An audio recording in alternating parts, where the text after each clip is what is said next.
Hey everybody, Jordan Rosenberg from Beerman Law, and today I am joined by probably one of the most interesting people I know, Angie Banicki, and she is a tarot reader, and she'll tell you what else she's been called in the past and how cool that is, and interesting what she does. But the reason why I'm here with her on my second episode of Unstoppable Women is I truly think Angie is an unstoppable woman.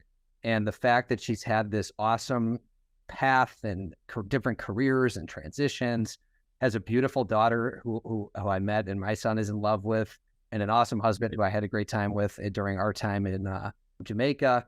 And so she's here to kind of share her experience and kind of tell us her journey, her trials and tribulations, some struggles she's had, and just some advice that she's kind of found along the way in terms of pursuing her passion, which is now tarot reading, which is very cool. So Angie, thank you so much for joining me and welcome. Thanks so much for having me. I know I said this to you before, but I'm going to say it again because it keeps feeling, for me, whenever I do these things, I'm like, okay, what are we here to talk about, or why is it important? And what keeps coming up over and over in all my readings and every conversation is like how we all are in such a moment of transition. There's so much transition happening, or like wanting or needing of like change, the way the world is changing and how that's like affecting us. So I love that we're getting to like talk. Yeah. And it's so topical, obviously, for what I do, because I'm dealing with relationships and divorce and changing family dynamics. And it's even if it's not objectively through an actual divorce where there's a splitting family, I mean, you're going through this turmoil in your mind, and sometimes it's hard to bring it out. And I think a part of what you do, which I think is great, is you kind of bring that out and you see that in people through these readings. So one thing I want to share, which is I think is funny. So first night I met Angie, we went to dinner and we were sitting around a table in Jamaica in a restaurant. And I really didn't know kind of who she was and what she was all about. And all of a sudden, her and her daughter pull out these deck of tarot cards. And she's going around the table and she's doing readings for everybody. And we really hit it off because my birthday is in October. And you kind of stop, you're like, whoa, 2024 is going to be a good year for you, Jordan. And so that's what kind of piqued my interest into. And you pulled the 7, because I just did the numbers quickly with your birthday. When's your birthday again? October 15th. October 15th. 7. Yeah. Yes. That's my favorite thing to do. And that doing dinners like that. Also, I remember you pulled the spiritual warrior card. Nice. You like how that, do you remember that? No, I don't. You pulled. It was the spiritual warrior. Yeah. Like how much did we all learn at that dinner about each other, or like get to open up a little bit more about? Yeah. It just set the tone. It set the tone for the whole trip. And I think what really stood out to me because of that and the fact that you were kind of so interested in everybody it was just like, you could tell that this clearly was your passion, and you were just pursuing your passion and you're dedicating your life to this awesome passion.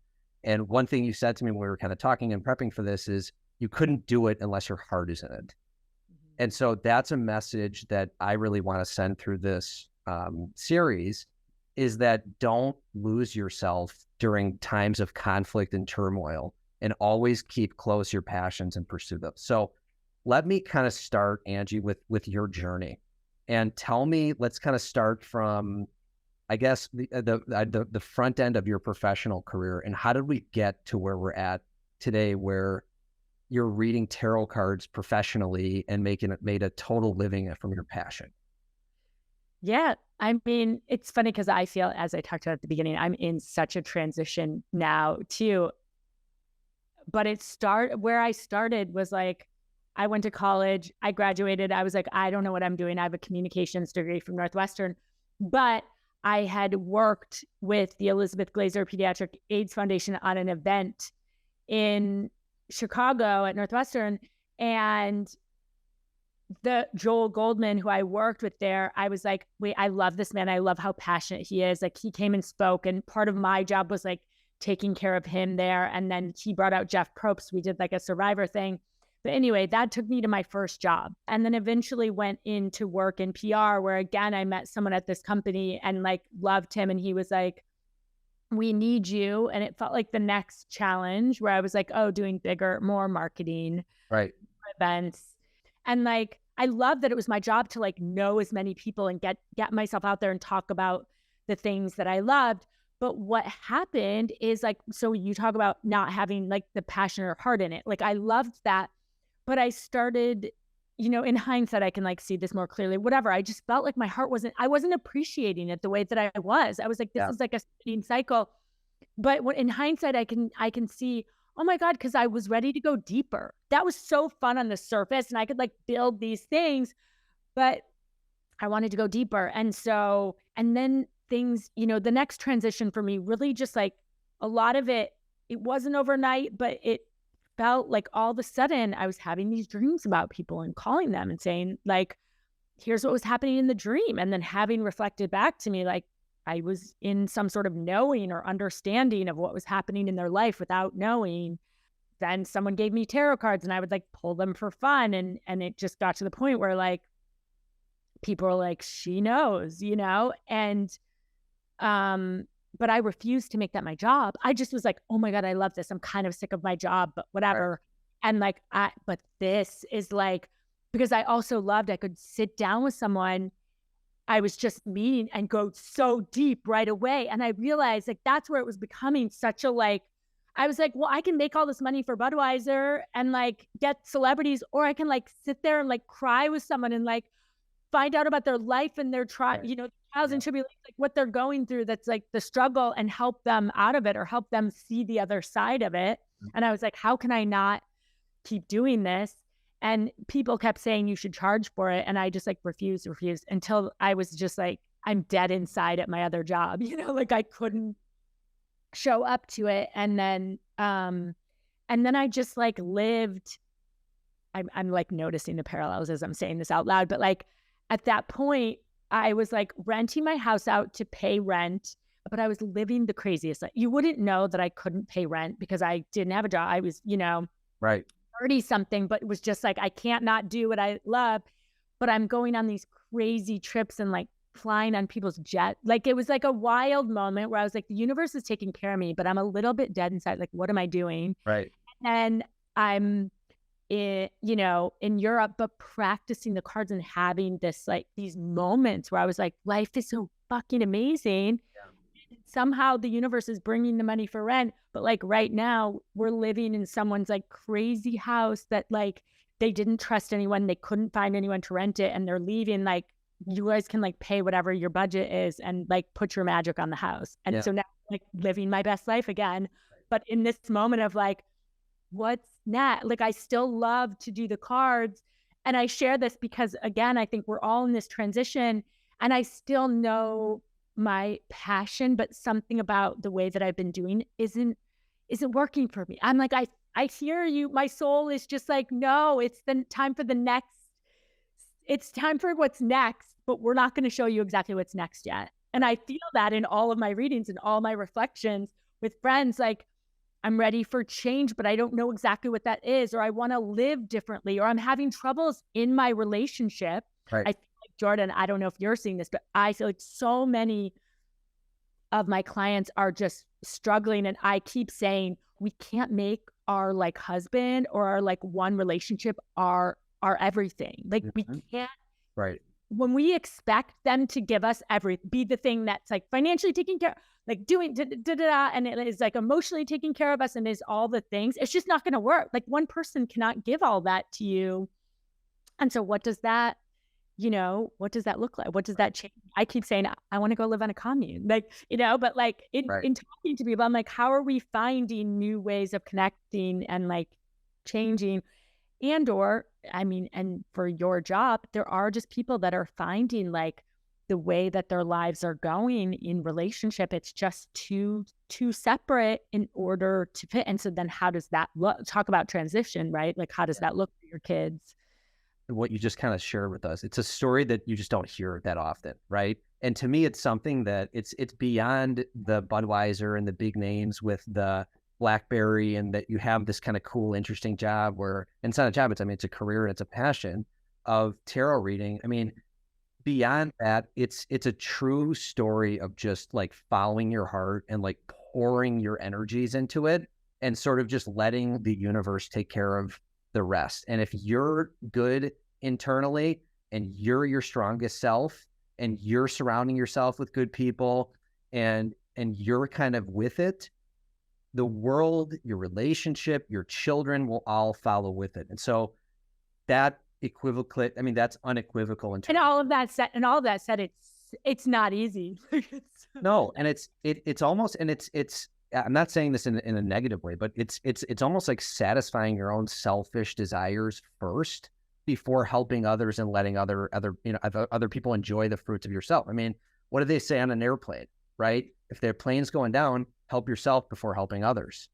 And so to me, one of the things I tell my clients is, look, I mean, if you're out of control and you're not centered, you can't be the best parent that you can be if you're not good yourself. You can't be the best partner you can be if you're not emotionally satisfied elsewhere. And one of the things you're saying is, look, I was dead inside at this job. I had this awesome job. I'm flying on planes. I'm doing cool stuff as a 30-year-old, crushing. I'm meeting celebrities. And then all of a sudden it's like, I'm kind of going through the motions and desiring something deeper and more emotionally satisfying. And it's that nexus that I admire you so much about, is it's that feeling and actions on that feeling to get to that point, which totally makes you unique, I think. And I think it's something that is so hard to do, that you don't see often, which I think is just so cool. I mean, I love that you say that though, because, my cards, I feel like so many times, and I see this in readings, but also for myself, where I've been like, what am I doing with my relationship? This is a night. Like, I'll be like, we'll get in a fight and I'll go lock myself in the tarot room.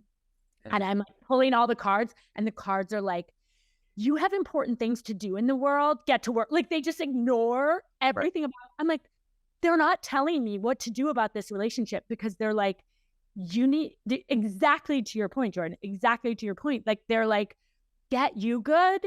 Right. Then you can see clearly in this relationship, like, what needs to be done. And I feel like that's such a big one. And it's also like why I say, like, it's hard or it's not, because it could mean that your relationship, it's basically saying, like, go in, fix yourself, like, get yourself, like, or like connect to your passion again, find yourself. And then you might see that your relationship is like actually great, or you don't even have to do it. It shifts on its own to show you what you need to know. And that's really fucking hard, because we want to, no matter how aware we are, we want to just be able to be like, oh, it's so clear. Like, Mark's always like, you're so good with words. Like, I'm like, I can like spell out everything that's wrong and like it's so intellectually there, but emotionally I've lost all like, and when I'm really good, when I'm in my passion, I'm like, oh my God, I have this amazing partner who's like supporting me and doing, Right. I mean, you're not focusing, so you're not micromanaging like things that you can't control, right? And if you're in control of yourself, then you can better be in control of your reactions, your expectations, how you deal with others, how you parent, how you're a partner, how you are at your profession. I mean, to me, that's critical. And I think it's just sort of like, I mean, I always try to bring it back, obviously, to like what I do. And like, I think I want to go back to that moment in time where you kind of found, you're like, this is my passion. I have to do this. I'm dead inside. I have to make a change. And I mean, but I think it's also, that's the voice that changed everything for you. And I think that with a lot of my clients, I mean, I have people who come in and they just want to know what their options are. They want to know, what the other side looks like, and is the grass truly greener? And I think even the fact that you sort of dipped your toe in to tarot before you sort of jump all the way in, an amazing transition, because it's an exploratory phase where it's even in any aspect of your life. If you're thinking about your relationship, like, explore kind of exactly what you're saying. Explore why there's issues. Explore if it's something that's you. Is it something that's your partner? Is it something that you're not doing at work? Is there something you could be more emotionally fulfilled with? That's that moment, I think, is, and that transition. I mean, I would recommend that pretty much in anything. I mean, would you? I mean, it's basically, if you're kind of thinking about something, it's like, well, obviously get educated about it, try it out. Yeah. Yeah. And following and like letting, I think with what I keep seeing with others, I'm referencing reading because like all I do is look at the patterns, right? And see Right. what's a common denominator and what keeps coming up. And so many times I'm in it also, but it's sort of that idea of like being okay with some of the unknown and also just like listening to like, oh my God, I ran into this friend on the street and all of a sudden we started talking about all these things I hadn't thought about. And like there could be one thing that you talk about that like plants this seed that opens up the I love idea that. you're supposed to go, right? Like, and that's where I feel it's why I brought up this commune because like I've said it to a few friends and like since then everyone's sending me, oh my God, Busy Phillips is talking about like her mom group and like do the and like everyone's like plant Right. and I'm like, because it's a thing we're all sort of like what's happening. I'm listening. It's sort of like all the ideas are here and how they're dropping in Right. is like it's however we're listening to it and seeing what where we want to go. But I think to your point, it doesn't have to be like, oh my God, I hate like sometimes we think things have to be so black and white. Well, like I hate my job, but then what am I going to do? How am I going to make my if I quit, like what will I do? Or I don't know exactly what the next thing is. None of it. I guess that's what I'm saying. I never know anything until it just but I do the things. I send out a newsletter every month and like every time I'm like, I don't, last night I was like, I don't want to do it. I don't want to do it. I just don't feel like whatever. And then I'm like, I'm barely going to write anything and I'm just going to send out I write these like horoscope things by using the cards, I channel it. And I'd written it like a month ago and I was like, whatever, I'm just going to send it out. And this morning I had like so many emails, like people being like, how are you reading my mind? Oh my God, I needed to. And to me, I'm like, I can't even take credit. Someone quoted it back to me and I go, who wrote that? Like, I didn't write that. And she was like, it's like you like are living with me. I was like, I have no idea that I said that. But to me, I was like, thank you for reminding me. That's why it's my gift because I can't even really take credit. I just show up for what is something that I'm like, I took a stat, I tried something and it worked. And I keep forcing every month. Mark knows sometimes I'm like, I can't do it. It's not coming through. It's not coming through. And I'll sit there for 5 hours and I'm like, it won't work. It won't work. And all of a sudden something happens. And I'm like, it happened. And it's because you hear this with writers and I'm like, I don't know how someone writes about it. I just don't. But I'm like, when I write these, I get it. I struggle. I hate myself. I'm like, I'm like emotional eating. And then all of a sudden something happens and I'm like, that was magic. I don't know what I just did, but it like worked. And those are the moments that we can have for the ideas that come in or for what you're supposed to do. You start, like to your point, you explore something and you're like, that was fun. And like, I don't know exactly how this translates into a job, but like, But I like it and I want to pursue it. yeah. And I'm going to follow the breadcrumbs into what's next and let it show me. Like, I don't, these Terrascopes, I make like not enough money to even like buy dinner, but I'm like, I'm going to keep doing them because it's my gift. And somehow it's going to keep taking me into wherever it's going to help me. Cause I'm like, it's my gift. And like, who cares? Like this morning I was like, right. Who cares? I have that. And it's right. Sun is shining. You're good yourself, which I think speaks. Yeah. Everybody listening should absolutely sign up for the Terrascopes on Angie's website. And we'll give you all the information at the end. I really didn't mean to plug you guys, but yes, absolutely. They're great. I follow them. I read myself. I have the same reactions as everybody else does. So that's very cool. But I want to go. Of course, there are times where people are like, I don't know. And she's like, unsubscribe. But I'm like, of course. Well, right. But that's probably like 1%, right? I mean, you're probably at 99%. I like don't look at it anymore because I used to see people and I'd be like, that person doesn't like me anymore. No. Right. Yeah.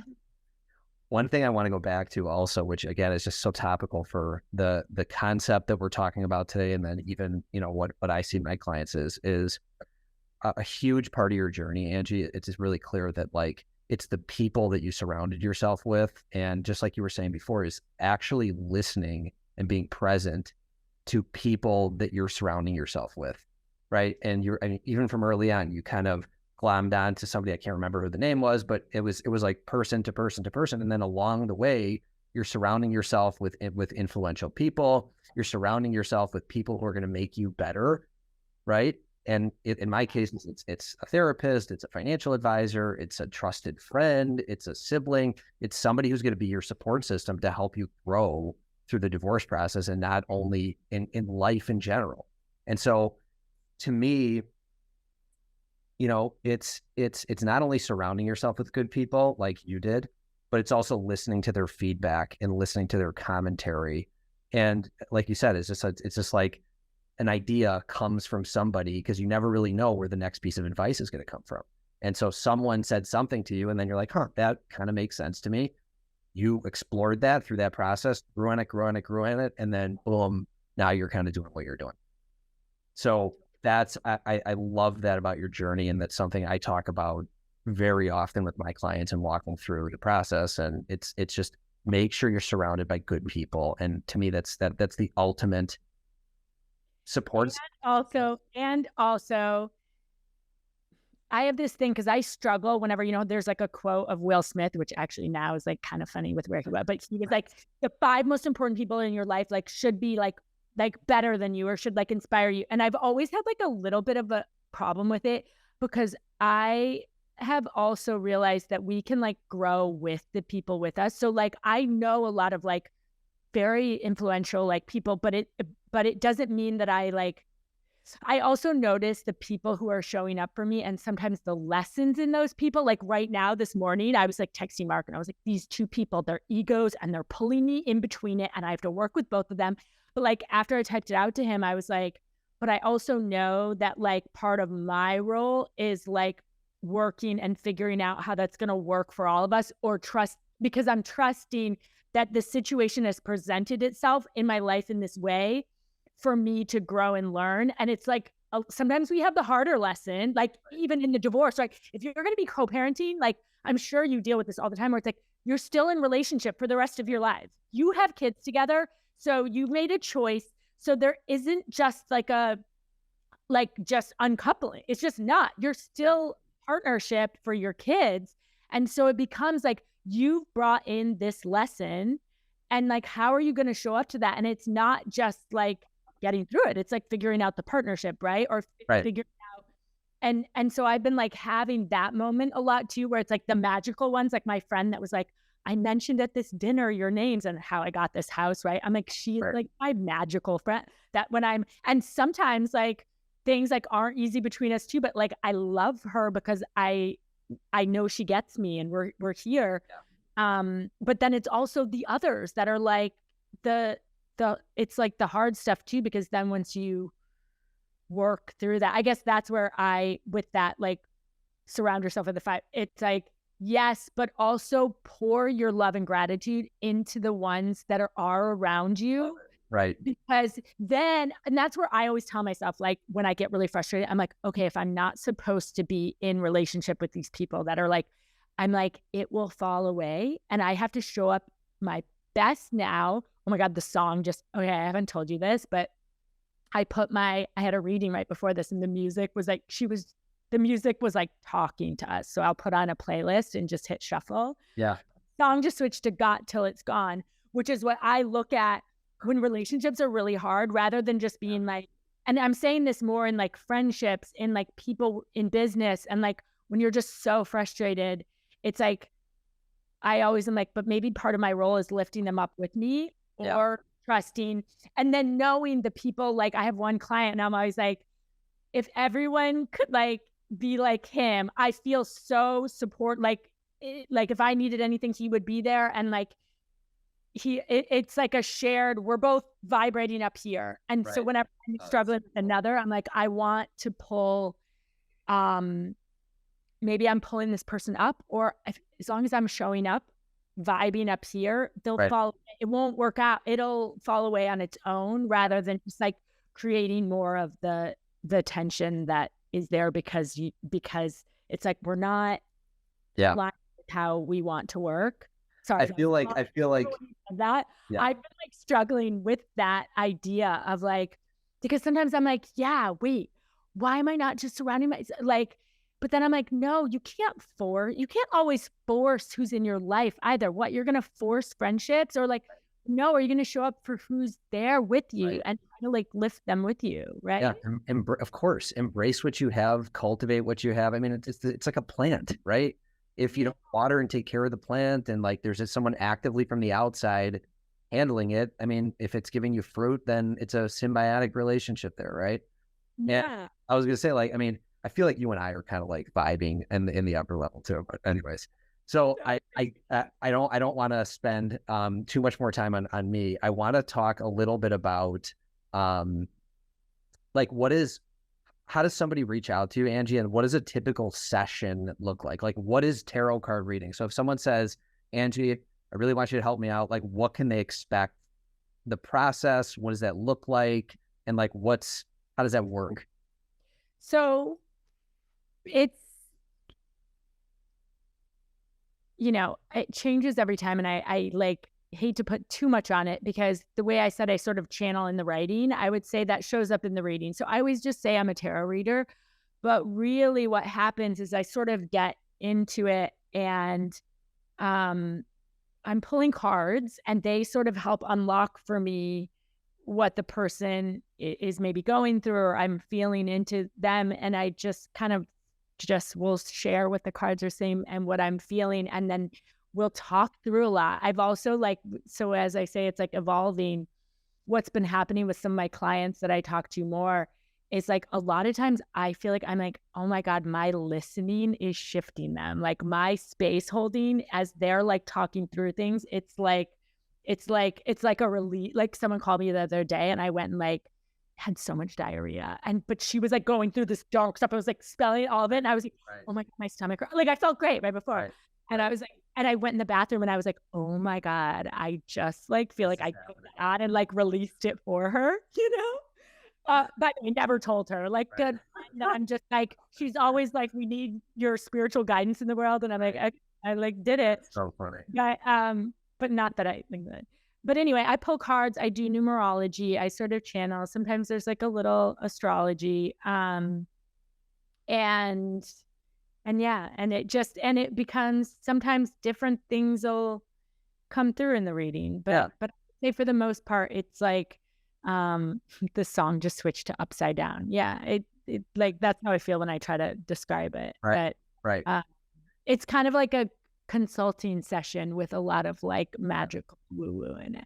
I would call it, if as an outsider, I mean, there's certainly an element of therapy in that, and it's completely cathartic and therapeutic. And even if it's like just the world through you communicating with you, or like giving you direction, giving you some purpose, and like it's a time to just like share yourself, share your feelings, connect with somebody like you, and like really kind of like support a person through their journey and kind of what's next, right? Yeah. Like, yes, you're kind of like flipping cards and you're reading it, but it's all kind of with a purpose, and it's more than that. It's a community that you're building, and I mean that's what it sounds like from the outside, and I feel like that probably maybe doesn't pay it enough credence, but that's kind of what. Oh, that sounds perfect. I always tell people I was the mascot in college, and I feel like that I brought into the readings too, where I'm like, oh, that was like lifting people up, right? Like my readings, and people will say that because there's been a lot of like tarot's becoming more popular now, but when I started this like 10 years ago, or more than 10 years, people were just sort of like, ooh, that's weird. But my role coming into it is like, I'm lifting you, like I'm shifting you up. So it's not just this like, oh, watch out for this, it's going to be bad. It's more like, I mean, there might be times where I'm like, oh, the next 3 months, you're going to be in it, but this is what you get on the other end, right? Like we're going to focus on where like how to get you over here. I love that. Yeah. So it's a little bit of that too. Awesome. Well, Angie, so cool to spend some time with you and kind of learn about your story, and just it's really like, to me, like the epitome of what I'm trying to get across. It's like, you're totally unstoppable. I love it. And it's something where you listen to a voice, you pursued your passion. I love your family, and I love what you're all about. And so if somebody wanted to get in contact with you, they would go to, where would they, I'll have my website, angiebanicki.com, Angie, AngieBanicki.com. Jordan, I feel the same. When you call, like I've been like a hermit lately, not doing anything, not talking to anyone. And I was like, Mark, it's Jordan. We like loved him. Like we met, it was like soul family, right? I was like, of course I want to talk to him. That's awesome. So thank you so much for thinking of me. Of course. And don't forget about the new deck that's available on Angie's website as well. So a lot of new fun good stuff. Coming out in the fall, and you can sign up to get it or be on the the mailing list. Yeah, thank you. Excellent. Angie, no words. Thanks again. We'll definitely be in touch real soon. Okay, thanks, Jordan. Thanks. Bye-bye.